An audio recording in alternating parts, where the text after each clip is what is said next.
ఇప్పుడు కూడా ఎవరైనా పెద్దలు ఏదైనా భవిష్యద్వాణి చెప్తే ఒప్పుకునేవాడు కాదు. ఓ రోజున ఊళ్ళోకి వచ్చాడు భవిష్యద్వాణి చెప్పి ఆయన. అందరూ వెళ్ళి చెప్పించుకుంటున్నారు. ఈయన ఎవరి మాట నమ్మడండి అన్నారు.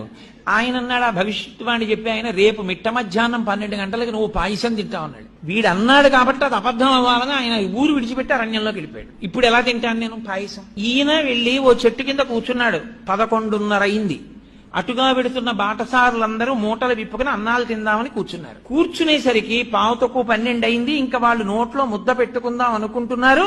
దారి దొంగలు వస్తున్నారన్నారు. వీళ్ళందరూ విప్పిన మూటలు విప్పినట్టు వదిలేసి పారిపోయారు. ఈయనొక్కడు మాత్రం, అయ్యి బాబు ఇప్పుడు పారిపోవడం ఎందుకు, మనం 12 అయిపోతోంది, మనం ఎవ్వరికంటా పనకూడదని ఓ చెట్టే, ఆ చెట్టే ఎక్కి పైన కూర్చున్నాడు. దొంగలు వచ్చారు. 5 నిమిషాలు తక్కువ 12 అయింది. ఒరే మంచి ఆకలి మీద ఉన్నాం, భలే ఉందిరా, అన్ని పాయసాన్నాలే, ఒరే పాయసాన్నం మిగిలిందిరా తినేద్దాం అన్నారు. ఒరే ఆగండి ఆగండి, వాళ్ళు అన్నీ పట్టుకెళ్లిన వాళ్ళు పాయసాన్నాలు ఎందుకు వదిలేశారా?